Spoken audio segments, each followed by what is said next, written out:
Hey campers, hope you're going well. This is a relatively short and sweet one, well, not so sweet.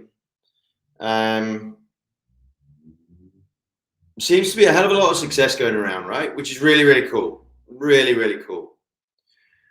But there's, I'm seeing, I'm seeing a more pressure, putting people under more strain than I've ever seen before.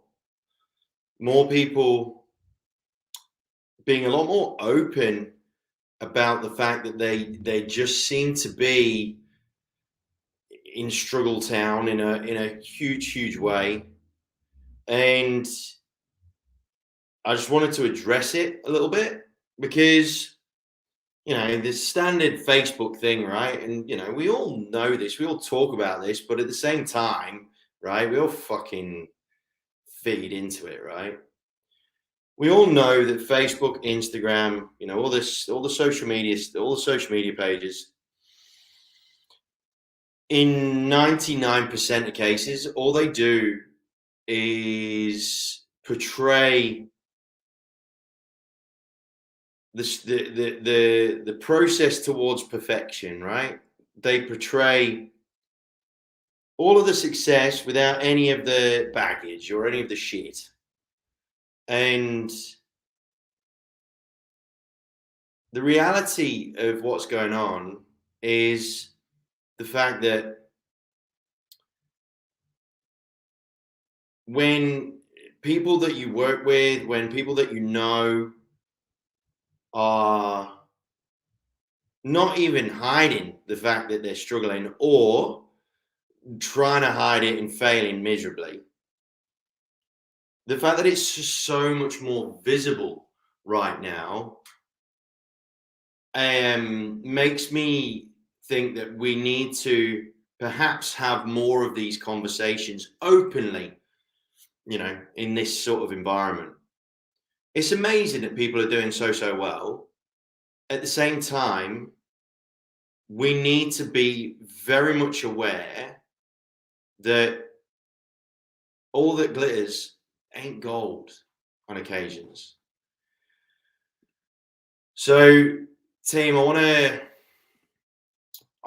to address this because everybody's talking about the relief of being out of lockdown and all that sort of getting away from COVID stuff, right?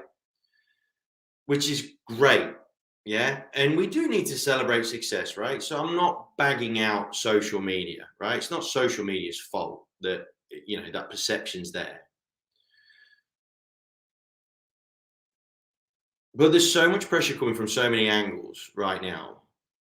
Not just the work pressure, right? Where everyone's going at a million miles an hour and hair on fire and struggling to keep up with the pressure of delivering on various property management shifting landscapes and in sales, trying to make up for lost time, lost ground, all the rest of it.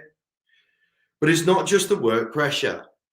I don't know about you, gang, but there seems to be this underlying pressure that comes from that almost guilt need, that guilt sort of wanting to make sure that we are utilizing all this freedom, right? All this ability to be able to go and catch up with friends and family and all this sort of stuff. There seems to be that extra pressure above the norm that suggests that we need to be going out every minute of our spare time and connecting with loads of people that we haven't seen in ages and all the rest of it, right? I was chatting to Leah Calnan about this the other day, actually. And she agreed. Like in many cases, the pressure of feeling like you should be going and talking and having drinks at somewhere or going out for dinner or whatever, that kind of makes it toxic almost. There's a hell of a lot of pressure coming from a lot of people. There's a hell of a lot of pressure that is being felt by a lot of people for that need to keep up appearances, that need to get back to normal, right? That in itself brings a pressure. So, and look, the big reality of it is there are a lot of people that are really, really struggling with that pressure. Because generally speaking, most of us, if not all of us, are copying pressure in from more than one direction. Whether it's social pressure, whether it's work pressure, whether it's financial pressure, whether it's emotional pressure. You know, one of the big unfortunate truths of everything that's gone on over the last sort of couple of years is, and it's not really been talked about or put out there from a attention point of view. And I don't know, this is probably a bit of bro science, but I bet there will be a higher demand on things like marriage counselors than ever. Right? The pressure is all around us and it's coming from a lot of different angles. And for a lot of people, that's not cool. And for a majority of people, I would suggest, in fact, I would go almost every conversation that I've had with colleagues, counterparts, suppliers, whatever the case may be, and I'm asking how they're getting on. Almost every single conversation starts with something along the lines of, "Oh, I'm so busy, man. Like, oh, geez, I can't wait to get to Christmas. I can't wait till this. I can't wait to have a break." Almost every single conversation is going along those lines.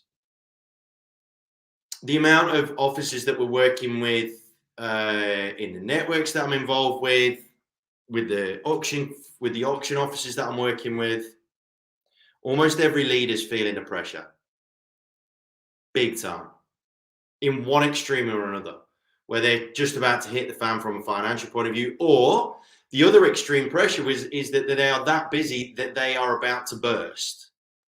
And I'm not saying that in a good way. Understand this one thing, team. The amount of mental health concerns that are kicking around right now is off the charts. It is off the charts. I was speaking to my doctor today because I speak to her regularly anyway, right? For me, it's mental fitness. For me, it's my mental PT, my mental personal trainer. I don't see her as a doctor. I don't see myself as having an illness as such. I'm going through a forever evolutionary process. I need my mind to be fit. And if my mind's to be fit, I need to be exercising it. And we all need accountability in that. That's another topic. And I asked her how she's getting on. She's just had to take a couple of weeks off. She's a professional.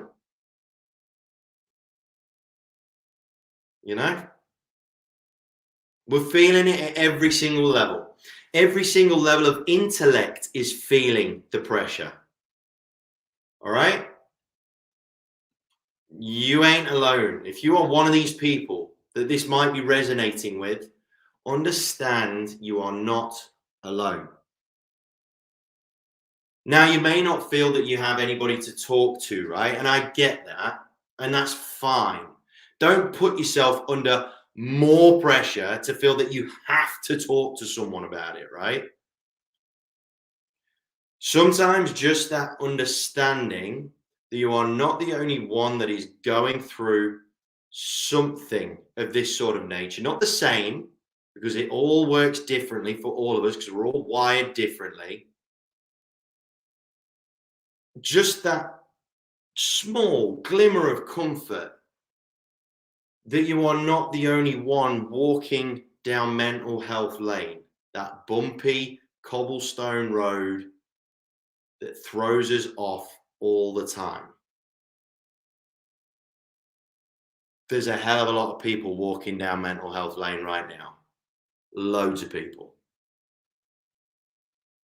And you've got to be careful, right? Those old cobblestone roads, if you're not careful, you can, roll your ankle, trap your foot, trap your toe, trip over. It's fucking hard navigating that cobblestone road. Really hard. right? And then try and do what a lot of us are doing right now and fucking sprint down the thing. Almost mission impossible. You ain't alone. There's loads of us dealing with it. And that's okay. The shit that we've all been through over the last however long, fuck me, you would not be human if you didn't have any issues at the back of it.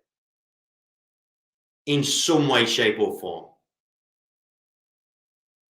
And if you don't think you have, or if you think that you've come out of it like Teflon, nothing stuck to you, then fuck me, I'd be more worried about you lot. I'd be more worried about you. There will be a degree of delusion going around your mind. That, or you've got your head so far up your own fucking arse that you don't realize that some of your loved ones are about to hit the fucking wall. And that is your problem. Right? This is easy to say. Prevention is better than cure.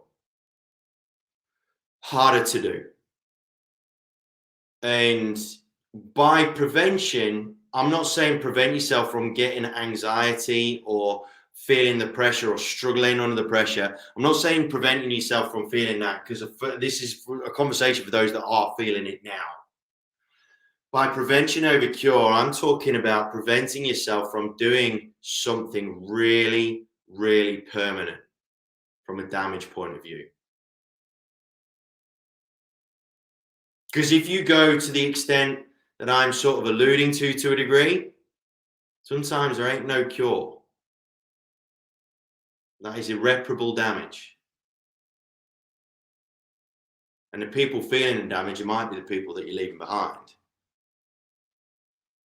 You ain't getting rid of the drama. You're just handballing it to someone else. Now, for a lot of people, the stuff that I'm talking about, there's a lot of people that, or a lot of commentary that suggests that that sort of thing is really cowardly, right? To do stuff like that. And you know what I'm talking about. I ain't gonna say it. But unless you've been there, you don't know. You don't know. And so, and one thing that I will say, and this is something that I've been working on anyway, right? This is just something that I've been working on as part of my evolution. It sort of stems, it sort of summed up wonderfully well by Ricky Gervais when he sort of says in an interview, who are you? Who am I? Who am I to judge how anybody sees anything? Who are you to judge how people see things? Like we all have our own filters. We all have our own view of the world, maps of the world. But then the things that we see, you know, the intake of information, we are also projecting our world, you know, the way that we see the world. When it comes to depression, right, and this is a very physical example, when you go into a state of depression, one common side effect of that is that colors seem dull. You look around and you don't see bright colors. Everything's just like almost like a shade of gray. Has that color changed? No. But the way that that person is projecting the way the world is, that's the way the world is for them. No fucking right to be judging that. If you haven't been to the brink, honestly, well, for one, like I said, prevention is way better than cure. I wouldn't recommend giving it a go. Let's put it that way, right? But understand that if you find yourself on that slippery slope, it's better to make attempts to get a grip as opposed to just ride that thing down to the bottom thinking that you're going to be able to just, all right, I'm just going to ride this down to the bottom and then I'm going to get myself back up. Because sometimes you won't get up from the bottom of that slope. All right. Download the REALCARE app. It is a free app for Apple or Android. It is a free thing that was made by a whole bunch of people from within the real estate space to try and give you some degree of clarity in one of a number of ways.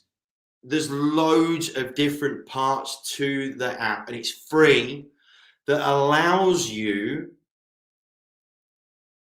to become go through, have exercises around mindfulness, breathing exercises. It helps you measure your sleep.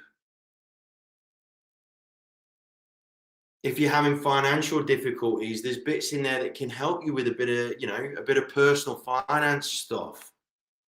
It is an amazing resource that has been built out the back pockets of some of the leaders from within the real estate space. Download the thing. Because like I said before, for a lot of people, talking about it doesn't feel like an option. I get that. Been there. Got the t-shirt on that one. Download the REALCARE app, team. It's just a free resource that might just give you a glimmer of hope that you can cling on to. All right? This one's the big one for me. Whenever I'm going through an episode of some description, right? Simplifying my life is the only way to keep it turning.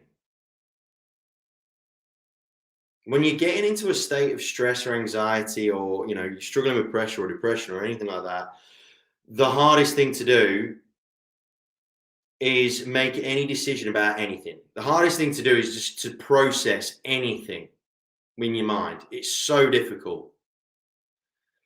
So the only thing that you can do, because we've all got responsibilities, right? If you're a leader, you've got staff. If you're a parent, you've got kids. If you're an adult, you'll have expenses, mortgage, car, whatever the case may be. We have to keep our world turning. We can't just stop. That's not the way the world works. But you can simplify it so that all you got to do, metaphorically speaking or physically speaking sometimes, is just focus on putting one foot in front of the other. Like I get to the point where I'd make every decision just a binary decision. Am I doing this? Yes or no? Yes. Okay. Do it. Am I having this conversation now? Yes or no? No. Okay. Make another time. Making those decisions binary, or as binary as you possibly can, where you've just got one or the other, black or white, from a decision-making process. It allows you to take each thing in little increments, in little steps. Basic mechanics is all you need to do. Basic functionality is all you need to achieve. Walking down that cobblestone road, just making sure that you've got the ball of your foot on one of those stones, making sure that you don't trip over or roll your ankle or anything like that, is all you need to do to keep heading through so that you can look to get out the other side.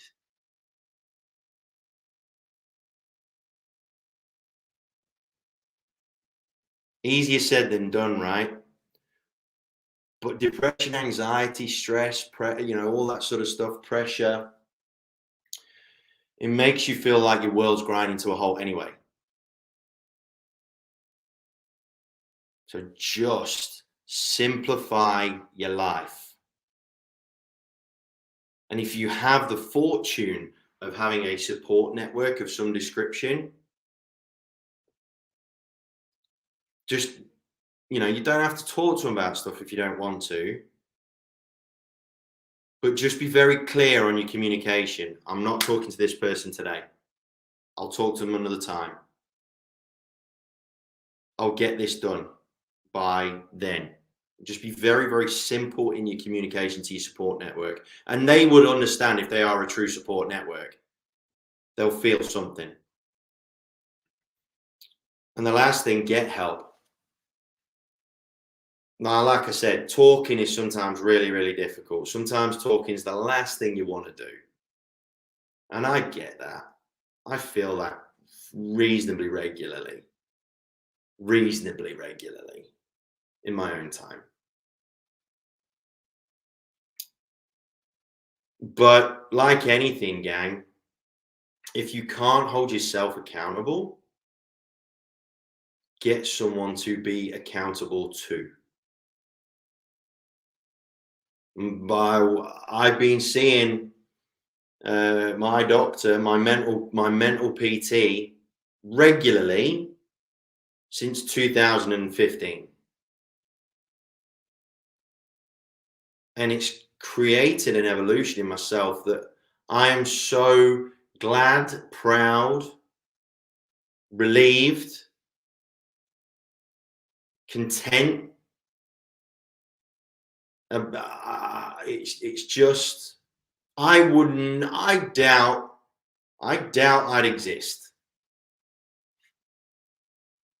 For some people, might not be a bad thing, but you know, that's your opinion. I doubt that I'd exist if it wasn't for just taking that first little step.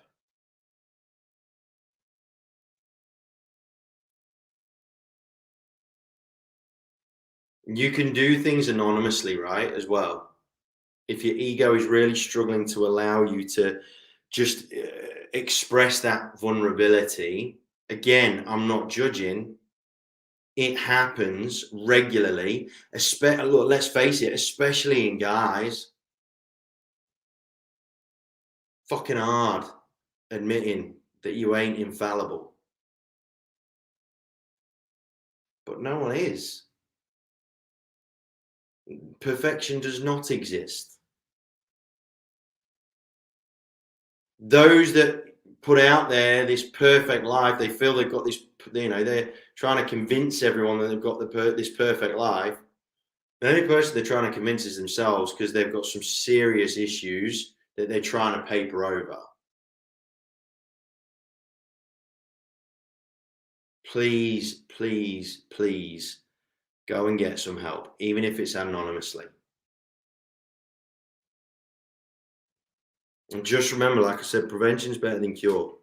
For example, I won't name names, I won't name brands, I won't name whatever. I did an auction and saw the director for the first time, the franchisee for the first time since pre-lockdown. He wasn't at the first few auctions post-lockdown.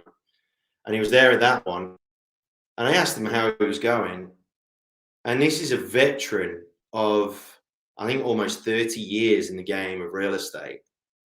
And he straight away said, I've never felt pressure like what I'm feeling now. He said, never. That's including GFC.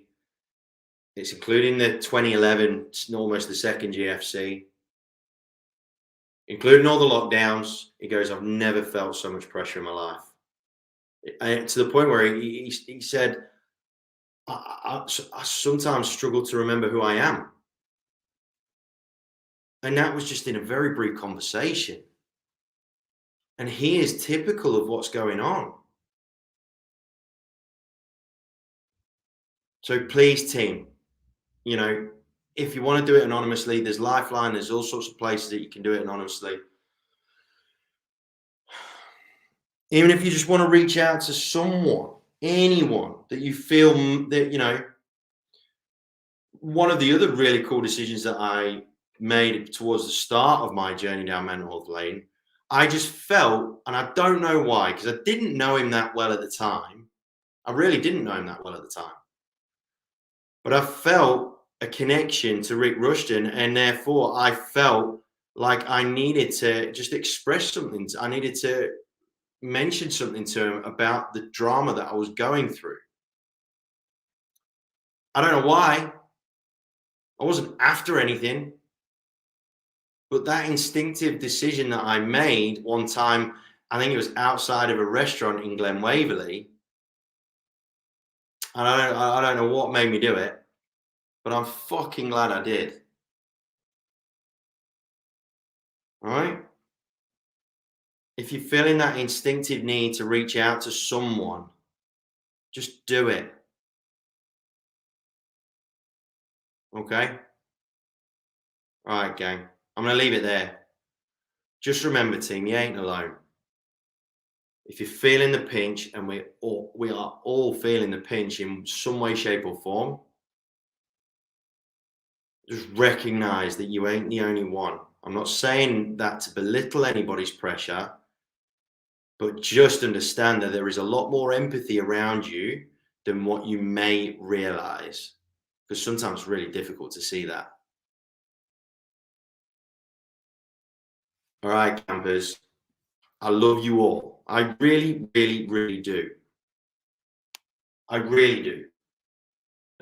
Honestly, if I could wave a magic wand, I fucking well would, but I broke it, so I can't.